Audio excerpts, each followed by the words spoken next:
Hello friends, இன்னைக்கு நம்ம பார்க்க போறது சைனீஸ் அனிமேட்டட் சீரிஸான spare me great Lord season 1 episode 5 தான் இன்னைக்குள்ள வீடியோல பார்க்க போறோம். இந்த எபிசோட்ல நான் நிறைய சீனுக்கு வந்துட்டு வாய்ஸ் ஓவர் கொடுக்கணும் அப்படிங்கறதே அவசியம் இல்ல. ஏன்னா இந்த சீன்ல வந்துட்டு ஃபுல்லாவே வந்து யாருமே பேச மாட்டாங்க, ஒன்லி ஆக்ஷன் மட்டும் தான் இருக்கும். சோ அந்த ஆக்ஷனுக்குள்ள சவுண்ட நான் போட்டு விடுறேன், அதை நீங்க பார்த்தே புரிஞ்சுக்கிட்ட ட்ரை பண்ணுங்க. சரி வாங்க நம்ம வளவலன்னு பேசாம இன்னைக்குள்ள கதைக்குள்ள போலாம். இன்னைக்கு நம்ம பார்க்க போறது Spare me great Lord season 1 episode 5.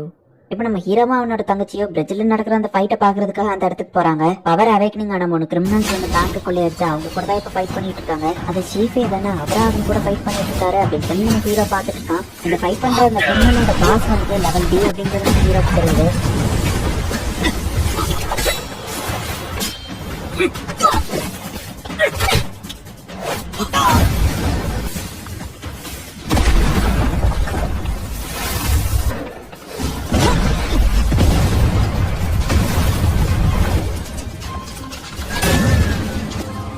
இப்போ போலீஸ் அந்த இடத்துக்கு வரவா, அந்த கிரிமினல்ஸ் அந்த இடத்துல இருந்து கிளம்பி போயிருக்காங்க.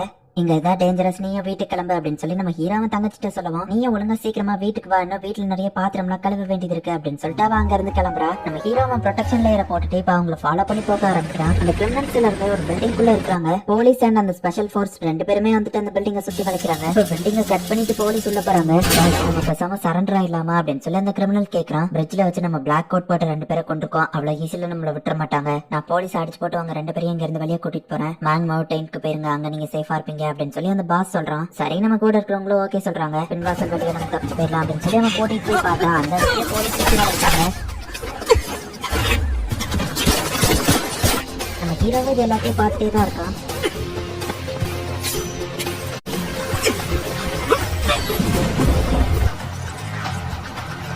இப்போ எர்த் நெட்வொர்க்ல இருக்கிற நிறைய பேர் வந்துட்டு அவனை சுத்தி வளைக்கிறாங்க.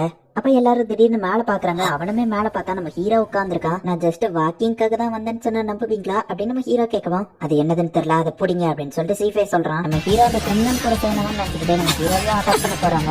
அந்த கிரிமினலையும் சேர்த்து அட்டாக் பண்ணிட்டு இருக்காங்க. நம்ம ஹீரோ என்னன்னா அசால்ட்டா அவங்க கூட ஃபைட் பண்றான்.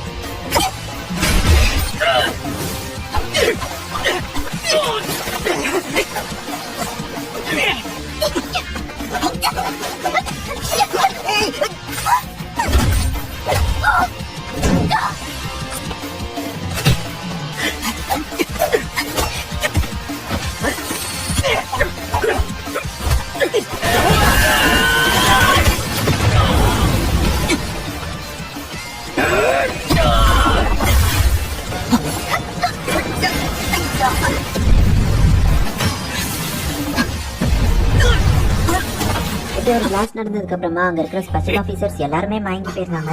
இப்ப நம்ம ஹீரோவும் அந்த கிரிமினலும் மட்டும்தான் இருக்கிறான்.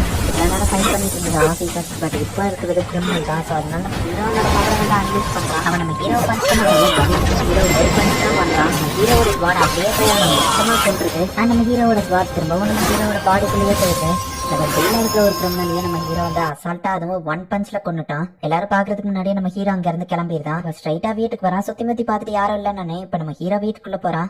லூஷ்வோ என்ன பண்ற அப்படின்னு நம்ம ஹீரோ கேக்குறான். உனக்கு அடி எதுவும் படலையே அப்படின்னு சொல்லி அவ கேக்குறா. எதுவும் ஆகல அப்படின்னு நம்ம ஹீரோ சொல்றான். சரி எங்கதான் போன என்னாச்சு அப்படின்னு அவ கேட்கவும், ரொம்ப நாளா நீ பெருசா ஒரு விஷயம் பண்ணணும்னு நினைச்சிட்டு இருந்தல, அதுக்கான டைம் வந்துருச்சு. ஒரு ஹியூமனோட ஆவியை பிடிக்கிறதுக்காக போறோம் அப்படின்னு சொல்லிட்டு நம்ம ஹீரோவும் அவனும் இப்ப வெளியே போறாங்க. அப்ப பக்கத்து வீட்டுல இருக்கிற லீ வந்துட்டு எங்க கிளம்புறீங்கன்னு கேட்கவும், லூஷ்வோ என்ன சாப்பிட கூட்டிட்டு போறான்னு அவ சொல்றா. எங்க போறீங்கன்னு அவர் கேட்கவும், டான்ஃபோர் ஸ்ட்ரீட்டுக்கு போறாங்க, எல்லாமே சீப்பா இருக்குல்ல அப்படின்னு அவ சொல்றா. நீங்களும் வரீங்களா நம்ம ஹீரோ கேட்கறான். சரி சரி நீங்களே பார்த்து போயிட்டு வாங்க அப்படின்னு அவர் வீட்டுக்கு போறாரு. இங்க இருந்து நார்த் சைடு உன்னோட பறவையை பறக்க விட அப்படின்னு நம்ம ஹீரோ சொல்றான். நம்ம ஹீரோ ஃபைட் பண்ண அந்த லொகேஷன் சொல்லி அந்த இடத்துல யாராச்சும் இருக்காங்களான்னு பாரு அப்படின்னு சொல்லி நம்ம ஹீரோ சொல்றான். நெகட்டிவ் எமோஷன்ஸ் நம்ம ஹீரோவோட பேர்ல வந்துட்டு கலெக்ட் ஆயிருக்கு அப்படின்னா நான் மத்தவங்க கூட ஃபைட் பண்ணா என்னோட நெகட்டிவ் எமோஷனும் கலெக்ட் ஆகுமா அப்படின்னு சொல்லி நம்ம ஹீரோ தெரிஞ்சுக்கிட்டான். லெவல் டி என்ன பொறுத்தளவு லோ லெவலா இருந்தாலும் ஃபைட் பண்றது டிஃபரெண்டா இருக்கு அப்படின்னு நம்ம ஹீரோ யோசிக்கிறான். லோஷ்வா அங்க யாரும் இல்ல அப்படின்னு நம்ம சிஸ்டர் சொல்லவோ, சரின்னு ஃபர்ஸ்ட் நம்ம ஹீரோ போய் பாக்குறான். கிரிமினல்ஸோட பாடியும் அந்த இடத்துல இல்ல, எர்த் நெட்வொர்க்ல இருக்கிறவங்க யாருமே அந்த இடத்துல இல்ல, ஏரியா கிளியரா தான் இருக்கு அப்படின்னு சொல்லிட்டு நம்ம ஹீரோ பார்த்துட்டு அவளோட தங்கச்சி இப்ப வர சொல்லி மெசேஜ் பண்றான். அவளும் அந்த இடத்துக்கு வரா. இறந்து போனவங்க யாரையாச்சும் சென்ஸ் பண்றியான்னு கேட்கவும், ஒரு வளர்ந்த ஆளு 2 ஷார்ட்டான ஆளு இருக்காங்கன்னு சொல்லவும், வளர்ந்த ஆளை எடுத்துக்கோ அப்படின்னு ஹீரோ சொல்றான். அவனா அவனோட எனர்ஜி அப்சர்வ் பண்ணிக்கிட்டா. இப்ப அவனை வெளியே கொண்டு வான்னு சொல்லவும், அதுக்கு நிறைய எனர்ஜி தேவைப்படுது, என்னால முடியல, ஒரு நாள் டைம் கூட நாளைக்கு கொண்டு வந்துருந்தேன் அப்படின்னு சொல்றா. சரி வீட்டுக்கு போலான்னு சொல்லவும், ஆனா ஹோட்டல் கூட்டிட்டு போறேன்னு சொன்னல நம்ம கேட்கவும், அது மிஸ்டர் லீய சமாளிக்கிறதுக்காக சொன்ன பொய் அப்படின்னு நம்ம ஹீரோ சொல்றான். நம்ம வரும் இதுல போனா நம்ம சொன்னது பொய்யன்னு கண்டுபிடிச்சிட மாட்டாங்க அப்படின்னு கேட்கவும், சரி ஓகே நீ ஹியூமன் ஸ்பிரிட் பிடிச்சதுக்கு நம்ம செலிப்ரேட் பண்ணலாம் அப்படின்னு நம்ம ஹீரோ சொல்லவும், அவளும் ரொம்பவும் ஹாப்பி ஆகுறா. நம்ம ஹீரோ அவளை அந்த ஹோட்டலுக்கு கூட்டிட்டு போறான். நிறைய நூடுல்ஸ் வாங்கி அவ இப்ப சாப்பிட்டு இருக்கா. நம்ம நம்ம ஹீரோவை சாப்பிட்றதையே பார்த்துருக்கோம். என்னாச்சு உனக்கு வேண்டாமா, அதையும் கொண்டா அப்படின்னு சொல்லி நம்ம ஹீரோவோடதையும் வாங்கி சாப்பிட்டுட்டு இருக்கா. லூஷ்வம், உன்னோட பவர்ஸ் யாருக்கிட்டயும் சொல்லிடாத சரியா, யார் முன்னாடியும் அதை யூஸ் பண்ணிடாத, அப்புறம் இப்ப பிடிச்சி வச்சிருக்கிற அந்த ஆளையும் வெளியே விட்டுறாத சரியா அப்படின்னு நம்ம ஹீரோ சொல்றான்.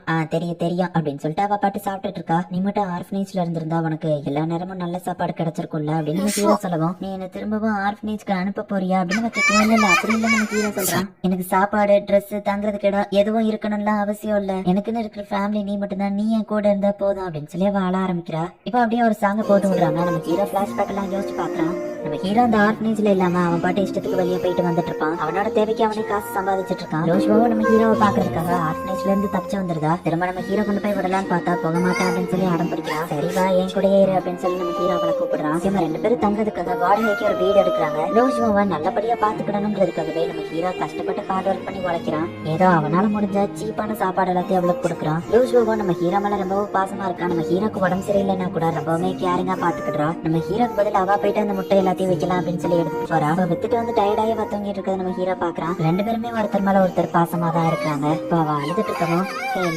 நம்ம சொந்தமா ஒரு வீடு வாங்கலாம், கூடிய சீக்கிரம் நம்ம இருக்கிற வீடு நமக்கு சொந்தமாக்குறேன் அப்படின்னு நம்ம ஹீரோ சொல்லவும், உண்மையாதான் சொல்றியா, நம்மளோட லைஃப் இம்ப்ரூவ் ஆகுமா அப்படின்னு சொல்லி அவ கேட்கவும், கண்டிப்பா இம்ப்ரூவ் ஆகும், நான் உன்னை நல்லபடியா பாத்துக்கிடுவேன் அப்படின்னு நம்ம ஹீரோ சொல்றான். கிளாஸ் டே கிரிமினல்ஸ் இவனை படிக்க போனப்பதான் நம்ம ஆபீசர்ஸ் எல்லாத்தையும் அடிச்சு போட்டான். இவனோட பவர் அண்ட் ஸ்ட்ரென்த் ரொம்பவே இம்ப்ரெசிவா இருக்கு. அப்ப திடீர்னு தெரியாத ஒரு பிராக்டிஷனர் அந்த இடத்துக்கு வந்திருக்கான். இவன் லெவல் சி நினைக்கிறேன், அதனாலதான் லெவல் டி ல இருக்கிறவன ஜஸ்ட் ஒரே அட்டாக்ல அடிச்சு போட்டான். நம்ம சிட்டிக்குள்ள லெவல் சி ல இருக்கிற ஒருத்தன் இருக்கான், அவன் யாருன்னு தெரியலையே அப்படின்னு அவங்க பேசிட்டு இருக்கவும், யாரா இருந்தா என்ன அப்படின்னு அங்க இருக்கிற ஒருத்தன் சொல்லவும், heavenly network and earthly network ரெண்டுலயும் சேர்த்தே லெவல் டிக்கு மேல இருக்கிறவங்க வெறும் 7 பேர் தான். இது ஒன்னும் சாதாரண விஷயம் இல்ல.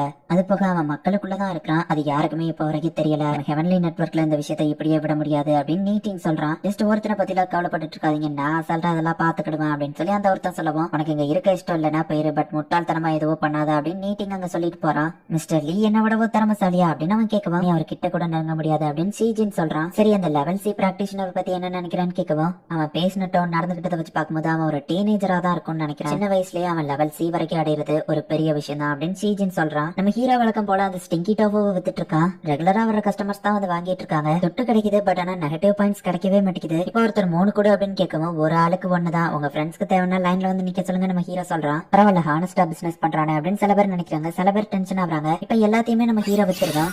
நெகட்டிவ் பாயிண்ட்ஸ் இன்க்ரீஸ் பண்றதுக்கு என்ன பண்றது அப்படின்னு நம்ம ஹீரோ யோசிச்சுட்டு இருக்கான். தம்பி ஒரு ஸ்டிங்கி டோஃபு கொடுப்பா அப்படின்னு ஒருத்தர் வந்து கேட்கவும், காலி ஆயிடுச்சு நம்ம ஹீரோ சொல்றான். அவர் கடுப்பானதுல நம்ம ஹீரோ பாயிண்ட்ஸ் கிடைக்குது. அட இது நல்லா இருக்கே அப்படின்னு நம்ம ஹீரோ யோசிக்கிறான். தம்பி ஸ்டிங்கி டோஃபு கொடுப்பா அப்படின்னு இன்னொருத்தர் வந்து கேட்கவும், ஓ உங்களுக்கு ஸ்டிங்கி டோஃபு வேணுமா, இந்தாங்க, எதுவும் இல்ல, எல்லா காலி ஆயிடுச்சு அப்படின்னு நம்ம ஹீரோ கலாய்க்கவும், அது மூலமா பாயிண்ட்ஸ் கிடைக்குது. இந்த இடத்துல இந்த எபிசோட் முடியுது. எர்த்லி நெட்வொர்க்ல இருக்கிற நிறைய பவர்ஃபுல்லானவங்களாலேயே கூட அந்த லெவல் டில இருக்கிற கிரிமினலை பிடிக்க முடிஞ்சிருக்காது. பட் அவங்க எல்லாரும் கூடயும் நம்ம ஹீரோ அசால்ட்டா ஃபைட் பண்ணி அண்ட் அந்த கிரிமினலையும் ஜஸ்ட் ஒரே பஞ்ச்ல கொண்டிருப்பான். நம்ம ஹீரோ வந்துட்டு அந்த பிளாக் கலர் லேயரை போட்டிருந்ததுனால வேடியாதுலயுமே நம்ம ஹீரோ தான் அப்படிங்கிறது யாருக்கும் தெரியல. அண்ட் லெவல் டி நம்ம ஹீரோ தோக்கடிச்சதுனால அவங்களாவே வந்துட்டு இவன் லெவல் சி அப்படின்னு கன்ஃபார்ம் பண்ணிக்கிறாங்க. பட் அந்த ஹெவன்லி நெட்வொர்க்ல இருக்கிற யாருக்குமே தெரியல நம்ம ஹீரோ லெவல் ஏக்கும் மேல இருக்கிற ஒரு ஆள் அப்படின்னு. இதுக்கப்புறம் தான் கதையை இன்னும் வேற லெவல்ல இன்ட்ரெஸ்டிங்கா போகும். சோ மிஸ் பண்ணாம பார்த்து என்ஜாய் பண்ணுங்க. அண்ட் உங்களுக்கு இந்த வீடியோ பிடிச்சிருந்தது அப்படின்னா லைக் பண்ணிட்டு அப்படி மறக்காம நம்ம சேனலை சப்ஸ்கிரைப் பண்ணிருங்க.